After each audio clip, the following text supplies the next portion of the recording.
So Rosh Hashanah is going to be the rapture day. That's when we will be.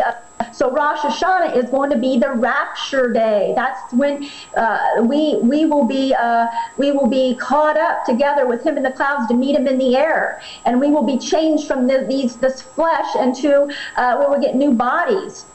And so that's the rapture. The Day of Atonement is His second coming, when He comes to judge the nations at the battle. So do you see what they do? What they do is that they make two separate events become one event.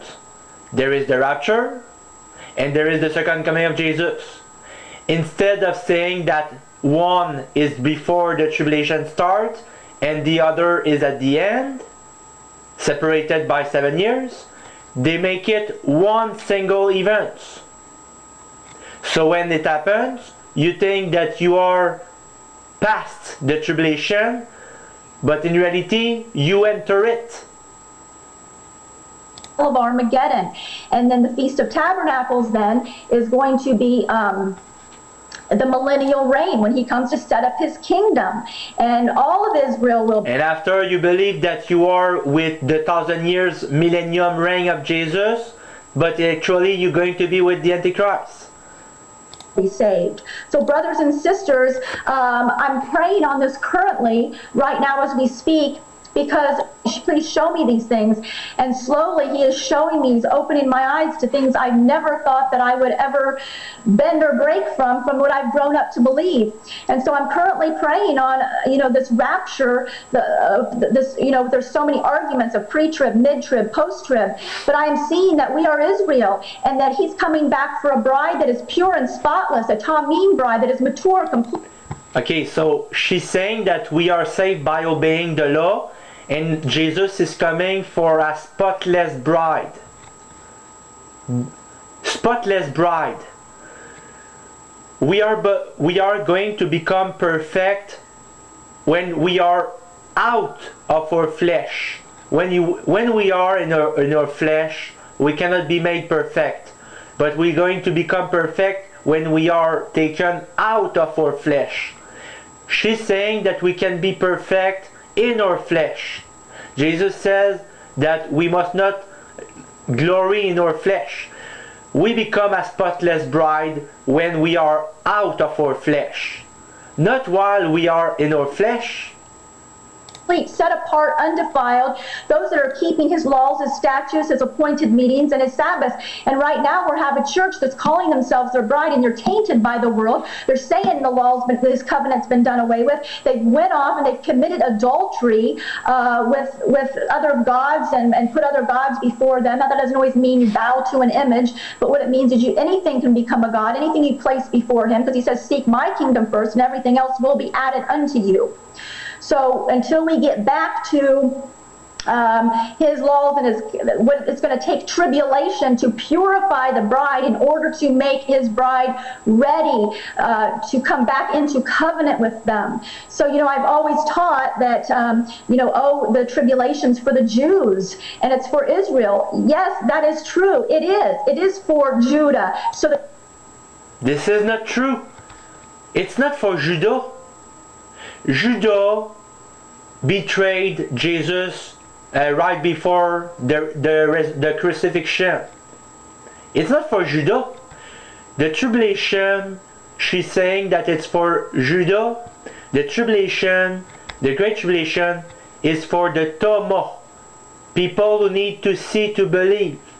We believe because of faith, but there is the part who need to see to believe. The great tribulation is for them, that they may see the lying wonders, the fake alien invasion, and so they will see lies, and so they will believe in the word.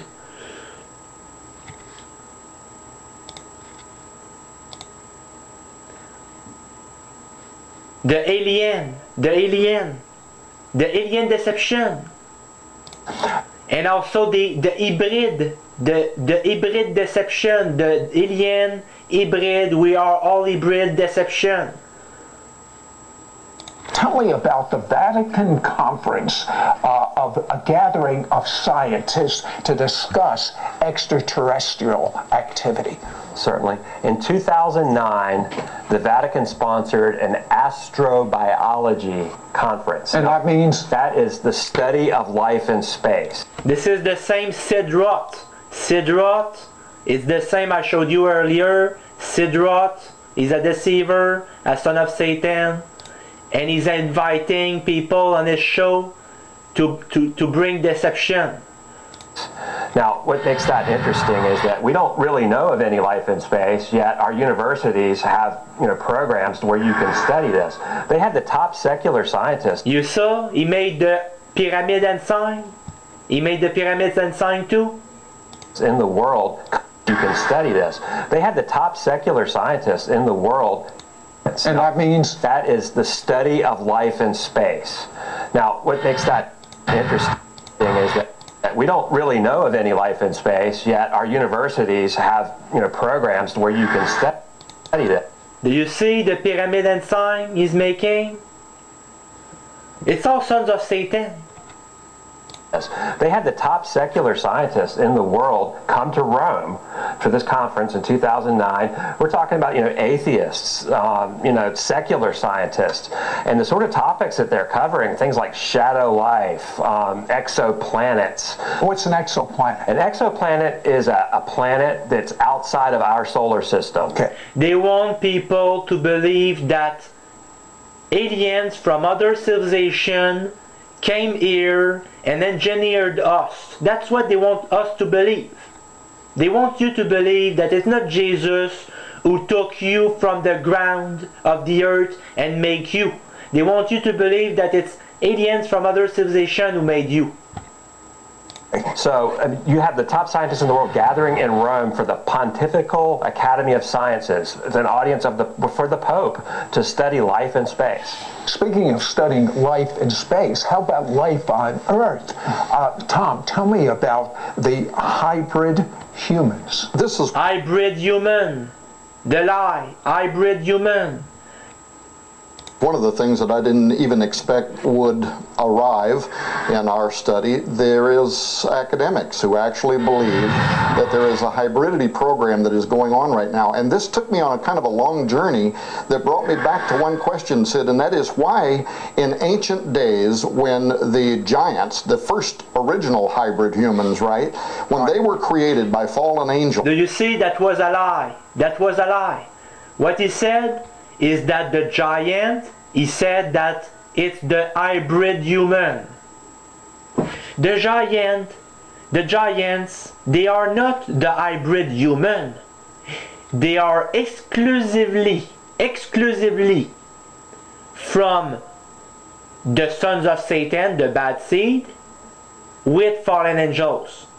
Bad seed from lineage of Cain, not human, sons of Satan, from the seed of the serpent, with fallen angels. Not humans with fallen angels. What made the giants is exclusively from the bad seed, the sons of Satan, with fallen angels. They made the giants. If you go see my other series, I talk about it, I show the scriptures, and so I explain throughout. But what I'm saying right there is that when he's saying that giants are hybrid humans, and things that I didn't even expect would arrive in our study, there is academics who actually believe that there is a hybridity program that is going on right now. And this took me on a kind of a long journey that brought me back to one question, Sid, and that is why in ancient days when the giants, the first original hybrid humans, right? Why is saying hybrid human? It's not hybrid human, but people believe it right away. But when you search the scriptures, what I found and I shared is that it's not from human and fallen angels. Humans are from the good seed. Sons of Satan, lineage of Cain, is from the seed of the serpent. What I say is that there is no hybrid. Only sons of Satan, which are from the seed of the serpent, with the fallen angels, they made the giants. Fallen angels with sons of Satan made the giants. The iron with iron made iron. Iron, the seed of the serpent. Iron, the fallen angels. Iron, the sons of Satan. They made the giants. Iron. It's all from the bad seed. Nothing human in that. No human giant hybrid. It's just lying. When they were created by fallen angels and were upon the earth, what was their mission? What was their program? It also had to do with hybridity, and it also had to do with misleading and misguiding and even challenging God himself. But notice that the oldest descriptions of those giants, how tall they were, 20 feet, 30 feet. They would be easy to pick up, right? There's a movie out there right now, Jack the Giant Slayer, and it's kind of based on that mythos that exists in every culture around the world. They tell the story. The gods came down. The gods mingled themselves with humans. They took... It's never said in the Bible that they mingle with humans. It's saying with the daughter of man. The daughter of man, it can be either seed. It can be the human, the good seed, and it can be the sons of Satan, the bad seed, the lineage of Cain. Genesis 6, that the sons of God, the angels, saw the fallen angels, saw the daughters of man, not humans. It's never once said anywhere in the Bible that the sons of God saw the humans. It's saying they saw the daughters of men. Men can be either from either seed. And what I claim is that they are trying to make people believe that it's human with angels that created hybrid giants. What I say is that there is no hybrid. It's all from the seed of the serpent, with the seed of the serpent alone. You've got the seed of the serpent, you've got the sons of Satan with fallen angels. They saw the daughters of men. What produced the giants? The men from the lineage of Cain, the bad seed, with the fallen angels. Exclusively. Why I'm saying that is because Jesus put enmity between the seed. So it explains everything. When it's saying, and the Lord God said unto the serpent, because thou hast done this, thou art cursed above all cattle and above every beast of the field. Upon thy belly shalt thou go, and dust shalt thou eat all the days of thy life. And it's saying the punishment, but it's for us too, not as a punishment but as a blessing. Jesus put enmity. I will put enmity between thee and the woman, and between thee seed and her seed. It shall bruise the head, and thou shalt bruise his heel. So the enmity was there between the seed of the serpent and the seed of the woman. It was there in Genesis 3. Even before Cain was born, even before Abel was born, Cain and Abel, you can deduce that they were twins. When they were born, the enmity was already there. And even later on, in Genesis 6, it came to pass when men began to multiply on the face of the earth. It's not saying humans. It's saying men, from both seed. When men began to multiply on the face of the earth, and daughters were born unto them, that the sons of God, the fallen angels, saw the daughter of man.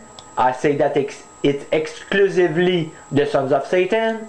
That they were fair, and they took them wives of all which they chose, and then it made the giants. It's all in parable. The secrets meaning, you've got the straightforward meaning, straightforward understanding, and then you pierce the parable and you find the secret. And so you can show that what they are trying to do is to make people believe that humans are hybrids, and we are all all mingled and that we are all half semi-God, semi-angel, semi-human. But it's all a big lie. This is the lie. Human genetics, animal genetics. They created a hybrid body. Now the question is, down through time, the Bible tells us there were giants in those days and also after that. So now we get past the flood and you have the Og, the king of Bashan. What is he, 12 feet tall? He's certainly not 20 or 30. So how come there is giants even, how come there are giants even after? Because the angels, the fallen angels, they were still free. They were still free then. The fallen angels, they were free in the time of Jesus. Satan was free in the time of Jesus. It's after Noah. It's after the flood. Jesus came after the flood. And he was tempted by Satan in the wilderness, in the desert. So if he was tempted by Satan, Satan was free at that time, at the time of Jesus, which is after the flood. And if Satan was free, his angels also. Satan and the fallen angels, they were free at that time. But not too long after, when Satan tried to deceive the world, he was bounded into the earth. And now that the 1,000 years of prison is soon to be expired, they set up every deceivers on YouTube. And so when the 1,000 years of prison of Satan is expired, he will be let loose. That's the Great Tribulation, 7 years. Him with his fallen angels going to deceive the world again. But the next punishment is going to be forever. And everybody that follows him, everybody that take the mark of the beast and worship him, his image, following him in the punishment forever. So you understand? In the time of Jesus, 2,000 years ago, Satan and the fallen angels were still loosed. They were still free. So they could make again mingling with the sons of Satan, producing giants at that time. Sons of Satan, fallen angels, they were free at the time of Jesus, so they could again make giants. But at some point in time, Satan and the fallen angels deceived the world. It's in Revelation 12.